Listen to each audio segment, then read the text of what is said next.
السلام علیکم ورحمۃ اللہ تعالی وبرکاتہ۔ مرکز اہل سنت جامعہ رضویہ منظر اسلام کے یوٹیوب چینل ہم سبق درس نظامی میں آپ کا خیر مقدم ہے۔ پیارے بچوں، جنہوں نے ہمارے چینل کو اب تک سبسکرائب نہیں کیا ہے وہ ضرور سبسکرائب کر لیں اور بیل آئیکن بھی دبا دیں تاکہ ہر ایک ویڈیو کی نوٹیفیکیشن اپلوڈ کرتے ہی آپ تک پہنچ جائے، اور اپنے ساتھیوں سے بھی شیئر کریں۔ بات پسند آئے تو لائک بھی کریں اور اپنے قلبی تاثر کو کمنٹ کر کے ضرور بتائیں۔ اب آپ کے سامنے جامعہ رضویہ منظر اسلام کے ایک اہم اور ماہر استاد حضرت مولانا مفتی محمد ابراہیم صاحب قبلہ ھدایہ کا درس دیں گے۔ آپ ان کی گفتگو کو بغور سماعت فرمائیں۔ بسم اللہ الرحمن الرحیم۔ باب الماء الذی یجوز به الوضوء وما لا یجوز به۔ یہ باب اس پانی کے بیان میں کہ جس سے وضو جائز ہے اور جس سے وضو جائز نہیں۔ ما قبل میں آپ حضرات نے پڑھا کہ مصنف نے وضو اور غسل کے بیان کو ذکر فرمایا، وضو سے متعلق احکام ذکر فرمائے اور غسل سے متعلق احکام کو ذکر فرمایا۔ اب اس باب میں یہاں سے یہ بات بیان فرماتے ہیں کہ اس پانی کا ذکر فرماتے ہیں جس سے طہارت حاصل ہوگی، یعنی مائع مطلق۔ مائع مطلق سے مراد بارش کا پانی ہے، ایسی چشمے کا پانی، کنویں کا پانی، دریا کا پانی، یہ مائع مطلق ہیں۔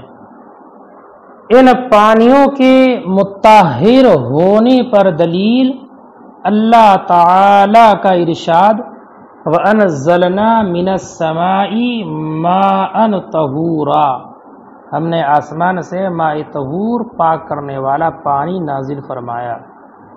اور ایک قول نبی اکرم صلی اللہ علیہ وسلم کا ارشاد الماء طہور لا ينجسه شيء الا ما غیر لونه او طعمه او ریحہ، کہ ہم نے آسمان سے پانی نازل فرمایا، پانی اتارا، پانی پاک ہے، اس کو کوئی چیز ناپاک نہیں کر سکتی مگر یہ کہ اس کا رنگ یا مزہ یا اس کی بو کو بدل دے۔ تو اس پانی سے وضو کرنا جائز۔ حدث دو طرح کا ہوتا ہے، ایک حدث اصغر، ایک حدث اکبر۔ حدث اکبر دو قسم ہیں حدث کی، حدث اصغر اور حدث اکبر۔ حدث اصغر مثلا بے وضو ہونا اور حدث اصغر جنوب ہونا، جنوب۔ بہرحال احداث یہ حدث کی جمع ہے، احداث سے پاکی حاصل کرنا جائز ہے، آسمان کے پانی سے، وادیوں کے پانی سے، چشمے ندی نالوں کے پانی سے۔ دلیل اللہ کا یہی ارشاد مبارک اور نبی اکرم کی یہ حدیث پاک۔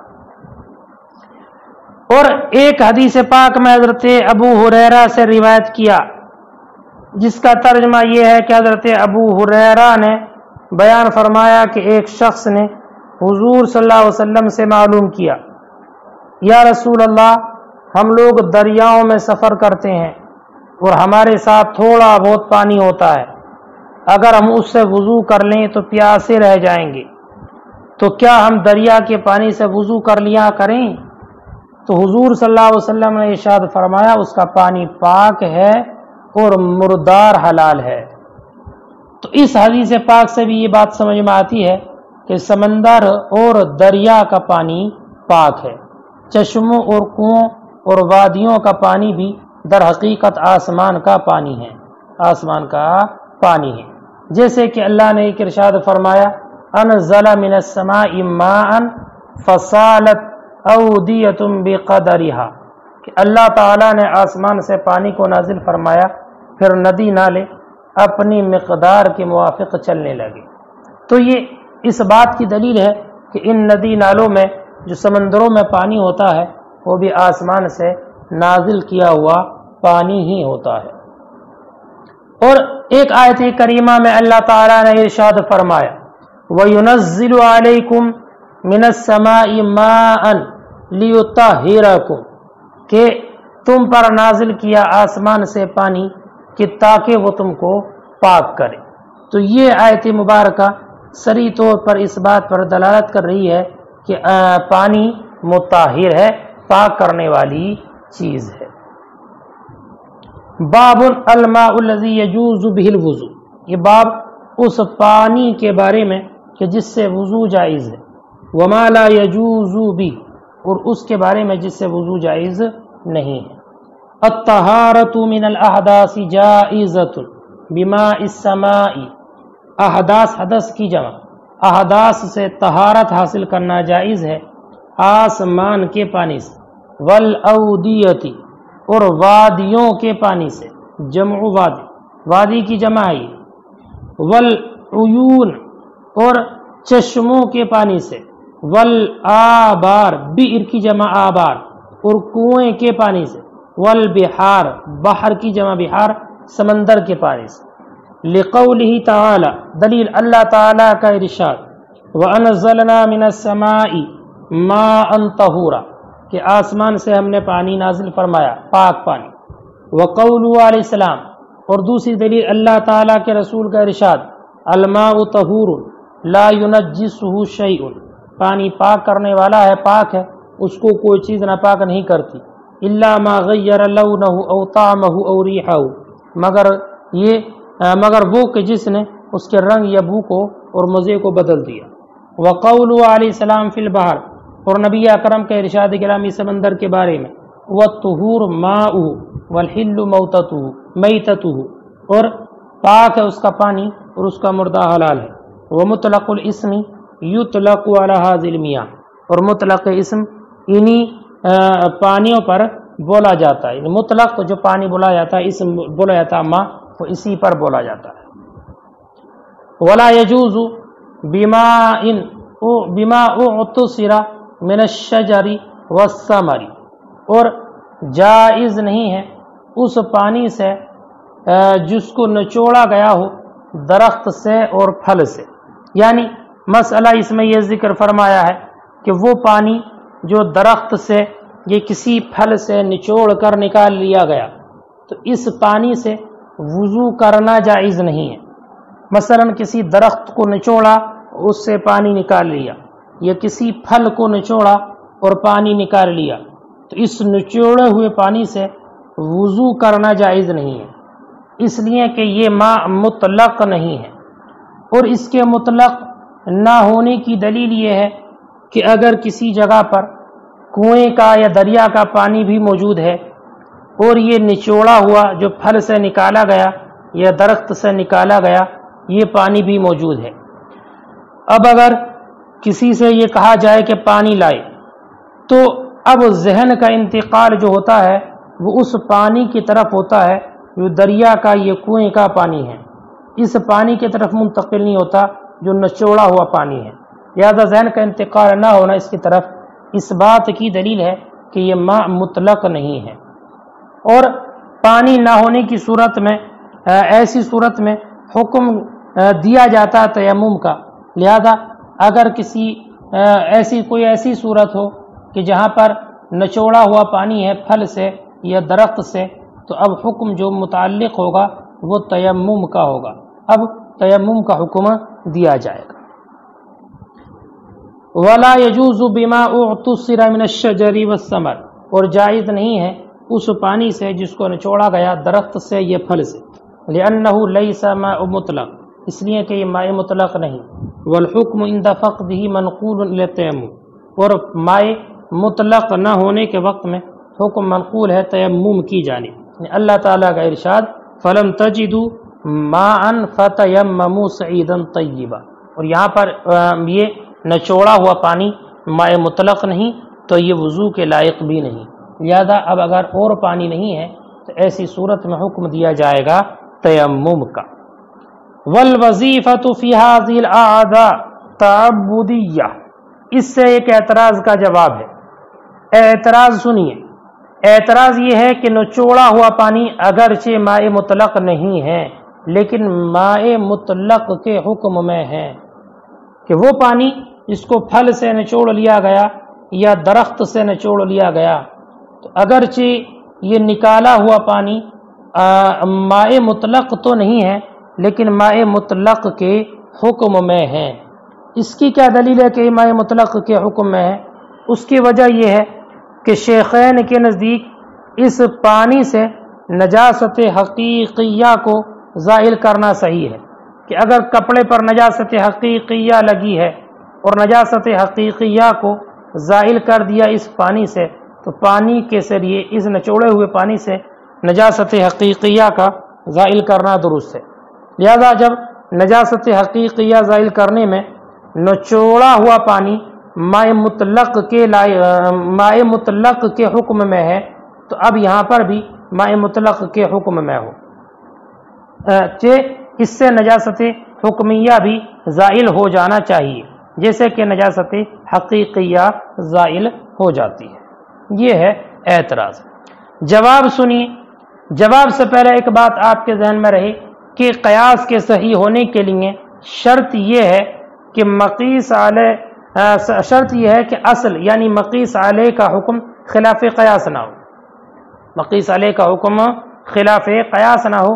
اگر مقیس علیہ کا حکم کا جو ثبوت ہے وہ خلاف قیاس ہے تو اس پر دوسرے حکم کو قیاس کرنا درست نہیں ہوگا۔ اب اس کا جواب یہ ہے کہ اللہ رب العزت نے وضو کرنے کا حکم دیا ہے، اور وضو کرنے میں اعضاء اربعہ کو پاک کرنے کے لیے ماء مطلق کے استعمال کا حکم دیا ہے، اور ماء مطلق کے استعمال کا حکم یہ خلاف قیاس ہے۔ خلاف قیاس ہے۔ کیوں؟ اس لیے کہ محدث کے اعضاء حقیقتاً بھی پاک ہیں اور حکماً بھی پاک ہوتے ہیں۔ محدث کے اعضاء حقیقتاً بھی پاک اور حکماً بھی پاک۔ حقیقتاً تو اس لیے پاک ہیں کہ کوئی نجاست حقیقیہ اس کے اعضاء پر لگی ہوئی نہیں ہے، اور حکماً اس لیے پاک ہیں کہ اگر کسی شخص نے محدث کو اپنے اوپر لاد کر نماز پڑھی تو نماز صحیح ہو جائے گی، حالانکہ اگر یہ ناپاک ہوتا تو اس کی نماز درست نہ ہوتی۔ تو محدث کے اعضاء پاک ہیں، اور جب حقیقتاً بھی پاک ہیں اور حکماً بھی پاک ہیں تو پاک کو پاک کرنا محال۔ جو چیز پہلے سے پاک ہو اس کو اب دوبارہ سے پاک کرنا یہ محال، کیونکہ تحصیل حاصل لازم آئے گی۔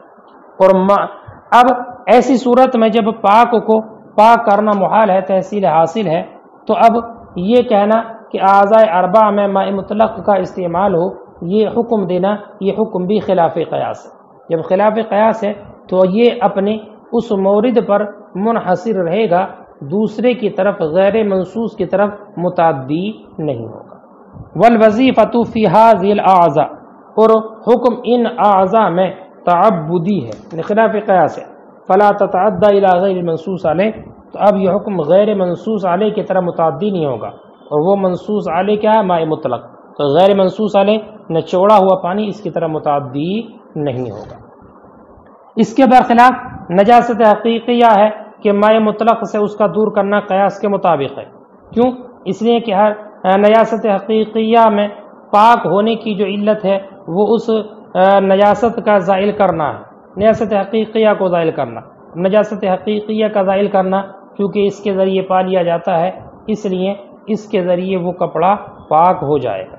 اور رہا وہ پانی جو ٹپکتا ہے انگور کے درخت سے، تو اس سے وضو جائز ہے، کیونکہ یہ خود نکلتا ہے، اس کو نکالا نہیں جاتا۔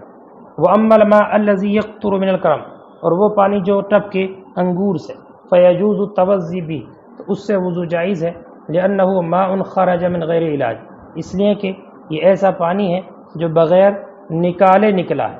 ذَكَرَهُ فِي جَوَامِعِ أَبِي يوسف، اور اس کو ذکر فرمایا ہے امام ابو یوسف کی جوامع میں۔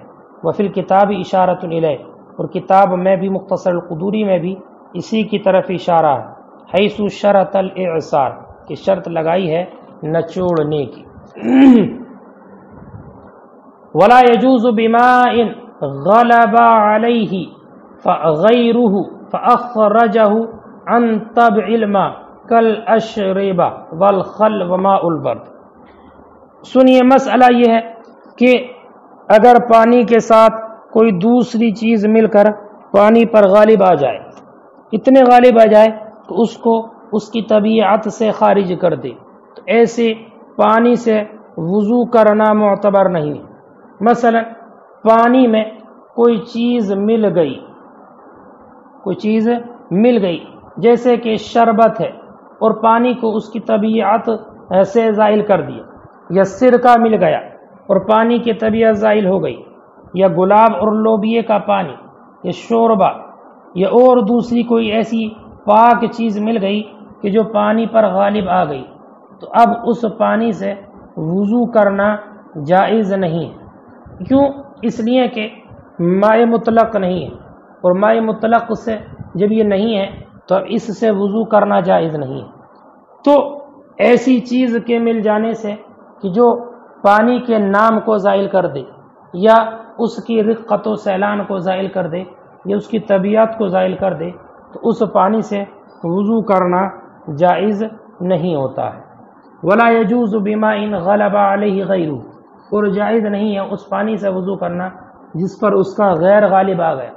فاخرجہ عن طبع الماء، اور اس کو نکال دیا پانی کی طبیعت سے، کل اشربہ جیسے کہ شربت، والخل اور سرکہ، وماء البرد اور گلاب کا پانی، وماء الباقلہ اور لوبیے کا پانی، وماء والمرق اور شوربہ، وماء الزردج اور زردج کا پانی، لأنہ لا یسمى ماء مطلق، اس لیے کہ اس کا نام ماء مطلق نہیں رکھا جاتا۔ والمراد بماء الباقلہ ما تغیر بالطبخ، فرماتے ہیں کہ باقلہ کے پانی سے مراد کیا ہے؟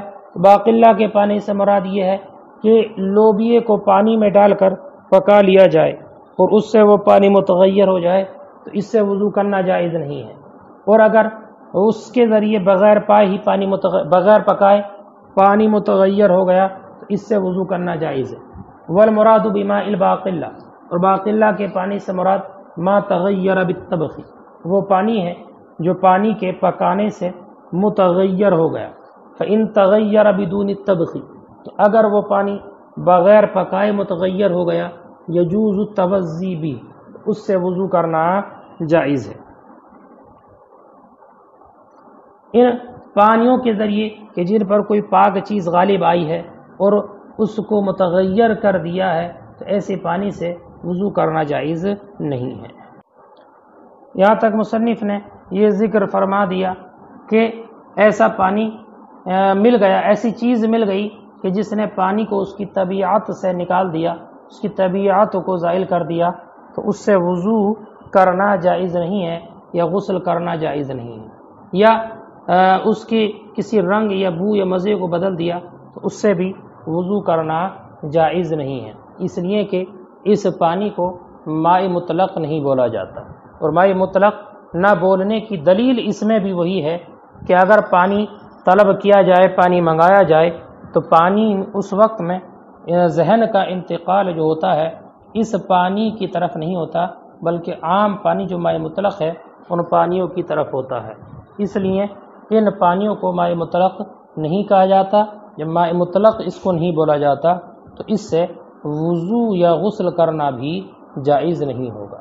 وہ اس پر دلیل وہی ہے جو ما قبل میں آپ نے پڑھی کہ اللہ تعالیٰ کا ارشاد گرامی وَأَنزَلْنَا مِنَ السَّمَاءِ مَاءً طَهُورًا یا وَيُنَزِّلُ عَلَيْكُم مِنَ السَّمَاءِ مَاءً لِيُطَهِّرَكُم، یہ استدلال ہے۔ اور ایک حدیث پاک بھی آپ نے پڑھی کہ اللہ کے رسول صلی اللہ علیہ وسلم نے ارشاد فرمایا کہ آپ سے پوچھا گیا تھا دریا سے متعلق پانی کے بارے میں، تو آپ نے فرمایا هُوَ الطُّهُورُ مَاؤُهُ وَالْحِلُّ مَيْتَتُهُ۔